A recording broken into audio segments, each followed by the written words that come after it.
Hi hello ನಮಸ್ತೆ ಶುಭೋದಯ ಸ್ನೇಹಿತರೆ, ಹೇಗಿದ್ದೀರಾ? ನೀವೆಲ್ಲರೂ ಚೆನ್ನಾಗಿದ್ದೀರಾ ಅಂದ್ಕೊಂಡು ನಾನು ಇವತ್ತಿನ ಕಾರ್ಯಕ್ರಮವನ್ನು ಪ್ರಾರಂಭ ಮಾಡ್ತಾಯಿದ್ದೀನಿ.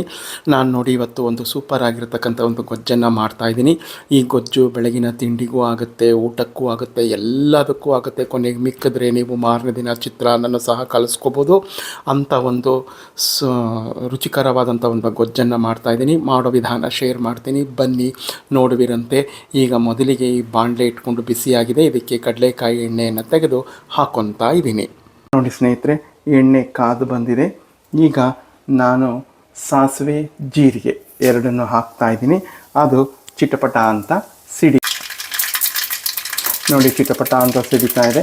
ನೀವೀಗ ನಾನು ಕಡಲೆಬೇಳೆ ಉದ್ದಿನಬೇಳೆ ಹಾಕ್ಕೊತಾ ಇದ್ದೀನಿ. ಬಾಡಿಸ್ಕೊಂಬಿಡೋಣ. ಈಗ ಸ್ವಲ್ಪ ಬಾಡಿ ಬಂದಿದೆ. ಈಗ ನಾನೇನು ಮಾಡ್ತಾ ಇದ್ದೀನಿ ಅಂದರೆ ಸ್ವಲ್ಪ ಶುಂಠಿಯನ್ನು ತುರಿದಿಟ್ಕೊಂಡಿದ್ದೀನಿ, ಹಾಕ್ಕೊತಾ ಇದ್ದೀನಿ.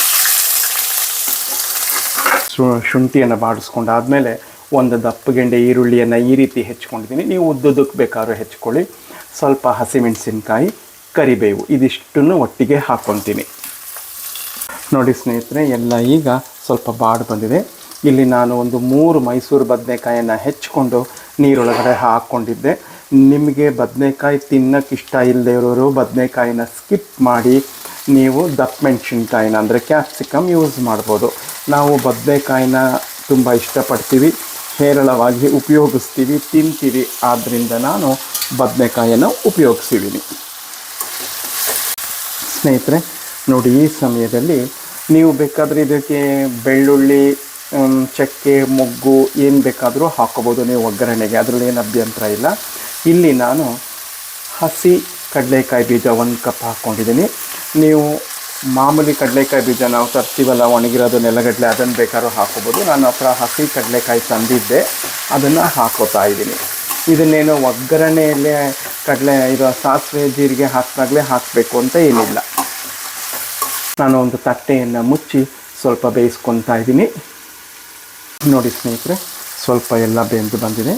ಈಗ ನಾನು ಇಲ್ಲಿ ಸಣ್ಣ ಟೊಮೆಟೊ, ಅಂದರೆ ನಮ್ಮ ಮನೆ ಹತ್ರ ಬಂದಿತ್ತು kg 8 ರೂಪಾಯಿ ಅಂತ, ಆ ಸಣ್ಣ ಟೊಮೆಟೊವನ್ನು ಒಂದು 7ರಿಂದ 8 ಸಣ್ಣದಾಗೆ ಹೆಚ್ಚಿಟ್ಕೊಂಡಿದ್ದೀನಿ.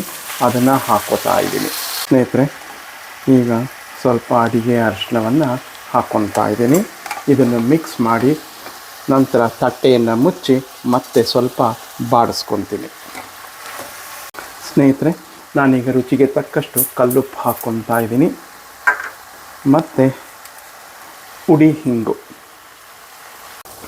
ಸ್ನೇಹಿತರೆ ನೋಡಿ, ಇದಕ್ಕೆ ಕಾಯಿ ತುರಿ ಹಾಕಿ ಬೆಲ್ಲದ ತುರಿ ಸ್ವಲ್ಪ ಬೆಲ್ಲವನ್ನು ಹಾಕಿಬಿಟ್ರೆ ಒಂಥರ ಗೊಜ್ಜು ರೆಡಿ ಆಗುತ್ತೆ. ನೀವು ಚಪಾತಿಗೆ, ದೋಸೆಗೆ, ಇಡ್ಲಿಗೆ ಎಲ್ಲದಕ್ಕೂ ಉಪಯೋಗಿಸ್ಕೋಬೋದು, ಊಟಕ್ಕೂ ಸಹ ಉಪಯೋಗಿಸ್ಕೋಬೋದು. ಆದರೆ ನಾನು ಈ ರೀತಿ ಮಾಡ್ತಾಯಿಲ್ಲ, ಸ್ವಲ್ಪ ಡಿಫ್ರೆಂಟಾಗಿ ಮಾಡ್ತಾಯಿದ್ದೀನಿ. ಇಲ್ಲಿ ನಾನು ಒಂದು ರಾತ್ರಿನೇ ಒಂದು 100ರಿಂದ 150 ಗ್ರಾಮ್ ಅಷ್ಟು ಹಲಸಂದೆ ಕಾಳನ್ನ ನೆನೆ ಹಾಕಿ 1 ವಿಷಲಷ್ಟು ಕೂಗಿಸ್ಕೊಂಡಿದ್ದೀನಿ.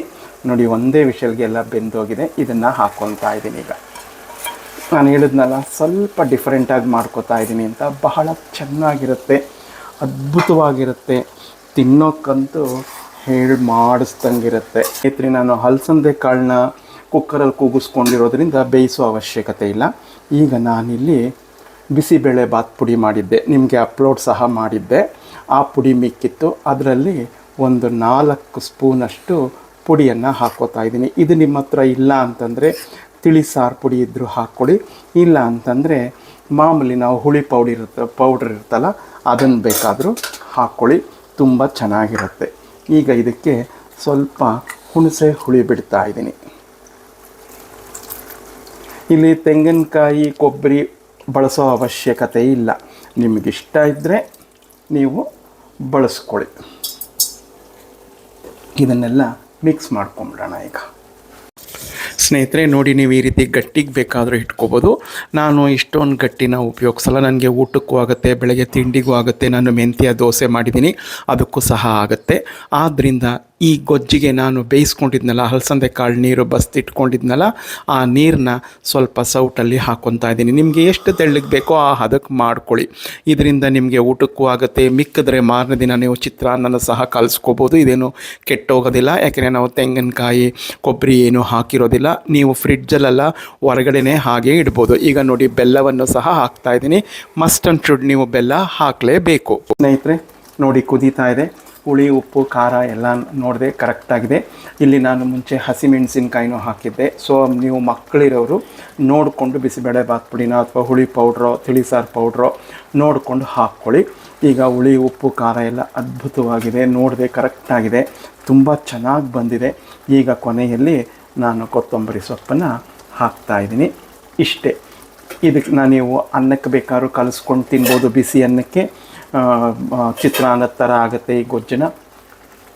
ಇಲ್ಲ ಅಂತಂದರೆ ದೋಸೆ, ಚಪಾತಿ, ಇಡ್ಲಿ, ರೊಟ್ಟಿ ಏನಕ್ಕೆ ಬೇಕಾದ್ರೂ ನೀವು ನಂಚ್ಕೊಂಡು ತಿನ್ಬೋದು. ಅದ್ಭುತವಾದ ಒಂದು ಸೈಡ್ ಡಿಶ್ ಅಂತಲೇ ಹೇಳ್ಬೋದು ಇದನ್ನು. ಈ ಗೊಜ್ಜನ ನೀವು ಒಮ್ಮೆ ಮಾಡ್ಕೊಳ್ಳಿ. ಹೇಗಿತ್ತು ಅಂತ ನನಗೆ ಕಮೆಂಟ್ನಲ್ಲಿ ಮರೆಯದೆ ತಿಳಿಸಿ.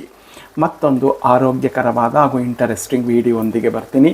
ಎಲ್ಲರಿಗೂ ನಮಸ್ಕಾರಗಳು. ಜೈ ಗಣೇಶ.